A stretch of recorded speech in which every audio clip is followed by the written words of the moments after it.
Ici Marie-Louise Arsenault, bienvenue à cette édition de Plus on est de fou, plus on lit en version de 120 minutes, une émission qui vous parvient en direct du Studio 18 de Radio-Canada à Montréal. Sur ce plateau, aujourd'hui, nous accueillons nos collaborateurs. D'abord, Samir Saul, professeur au département d'histoire de l'Université de Montréal. Bonjour Samir. Bonjour. Spécialiste des relations internationales, comme votre collègue Rachad Antonius. Bonjour Rachad, bonjour. Professeur au département de sociologie de l'UQAM. Vous êtes tous les deux aussi des spécialistes du monde arabe. Vous avez lu pour nous Washington's Long War on Syria du Canadien Stephen Gowen. C'est un chercheur indépendant qui est installé, qui vit à Ottawa, qui tient le blog What's Left, voilà. Rachad. Il s'intéresse à la position américaine en Syrie et il remonte au début du nationalisme arabe, au début des années 60, où déjà les Américains n'étaient pas en accord avec cette philosophie et pas en accord avec le régime du père de Bachar al-Assad. Exact.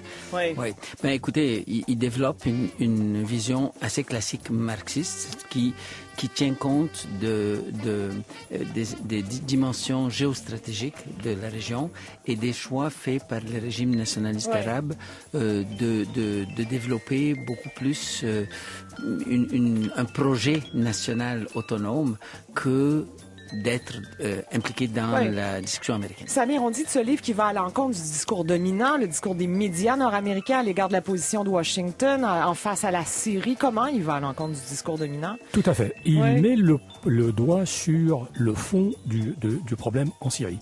Il ne s'agit pas d'une guerre sectaire, il ne s'agit pas d'un soulèvement d'un peuple contre un soi-disant dictateur. Il s'agit d'une intervention étrangère pour renverser un régime, pour mettre la main sur un pays et peut-être le dépecer.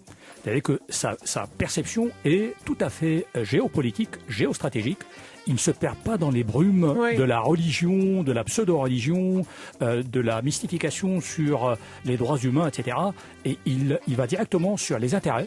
Et c'est très rafraîchissant. Oui, c'est un regard qui peut aussi nous éclaircir, parce qu'on vit tous dans une certaine brume à l'égard de cette guerre qui dure déjà depuis plusieurs années. Merci Samir et Rachad.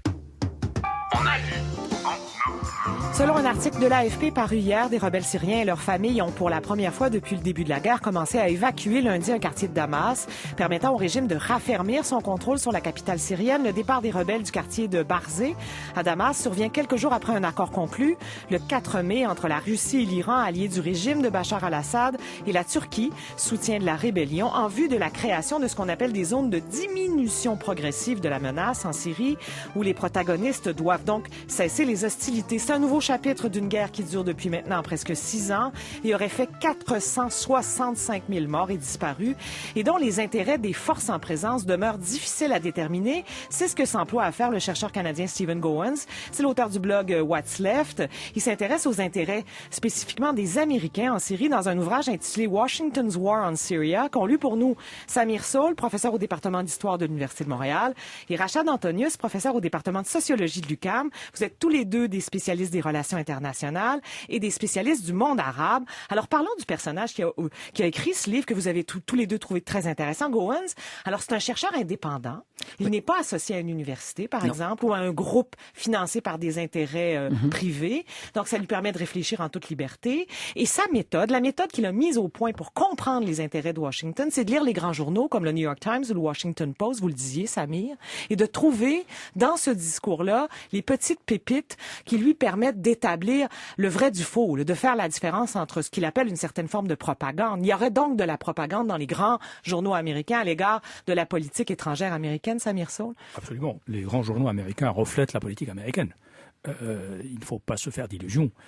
Ce que demande ou ce que dit l'État américain est repris par les grands médias, par les grands journaux, sous des formes diverses. Mais les points de vue sont orientés.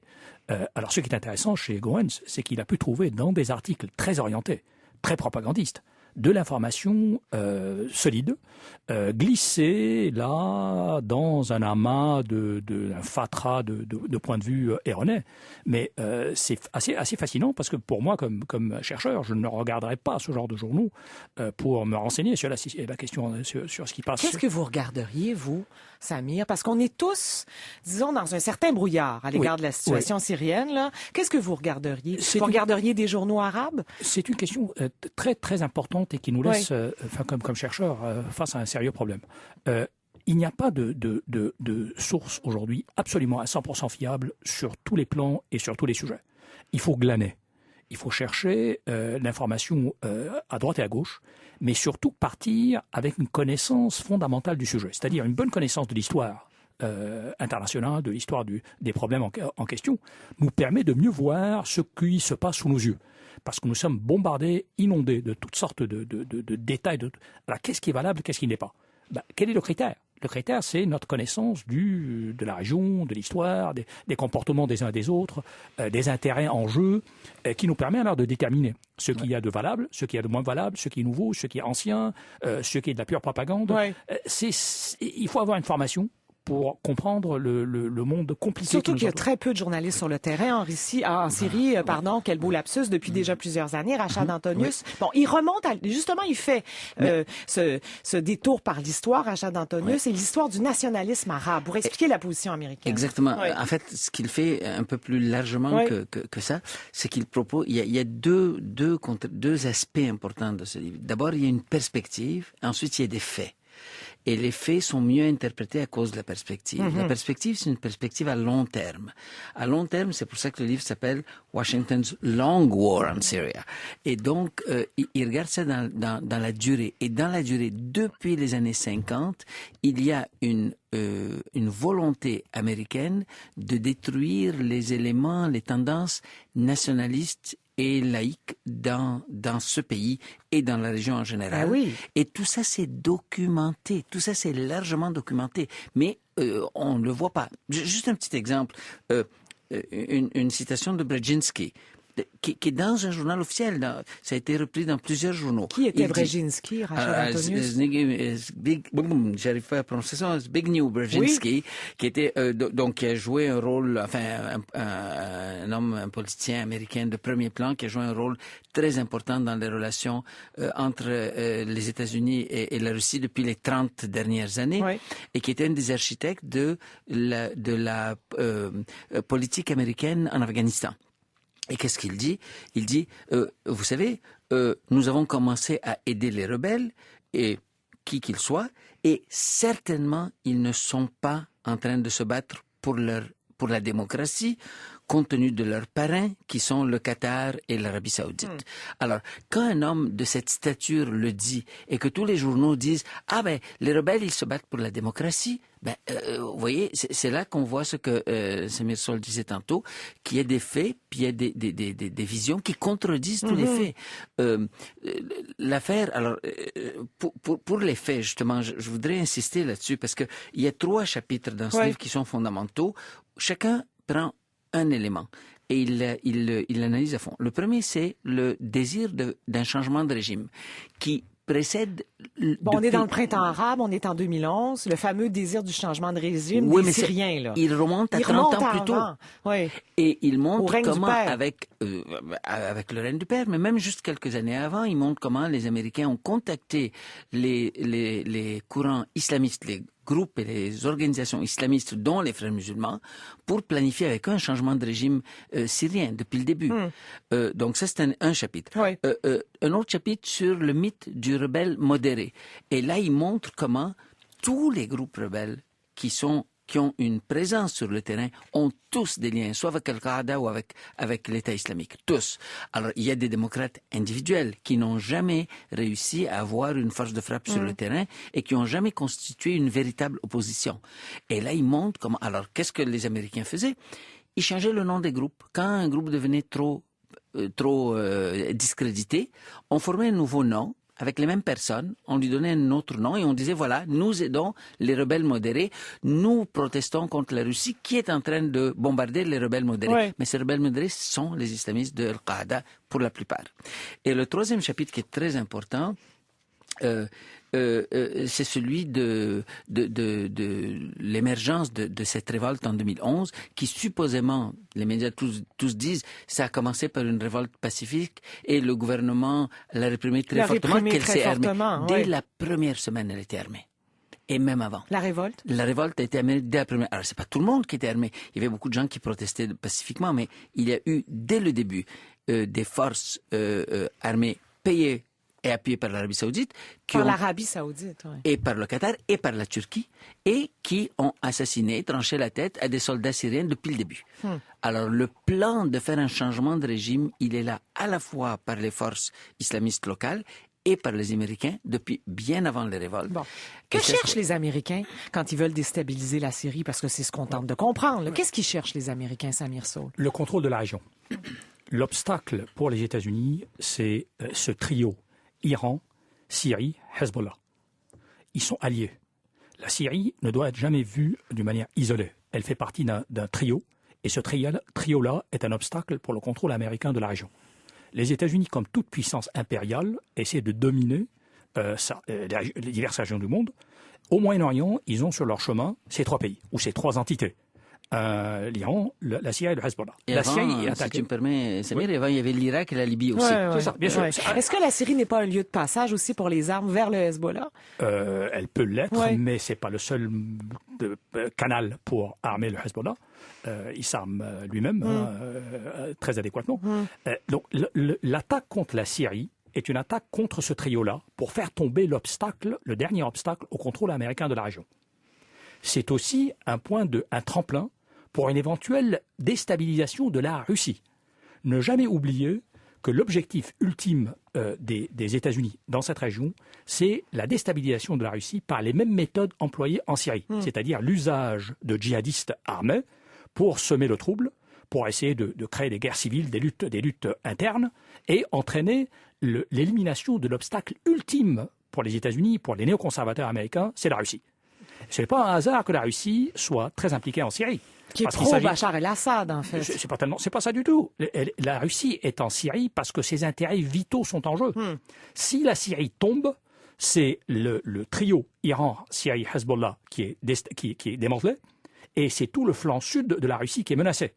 Parce que ces djihadistes installés en Syrie, désormais maîtres de la Syrie, vont passer tout de suite au Caucase.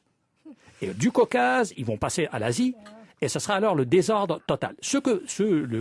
La personne dont Rachad a parlé plus tôt, Brzezinski, il est d'ailleurs l'initiateur de cette stratégie de création de chaos autour de la Russie.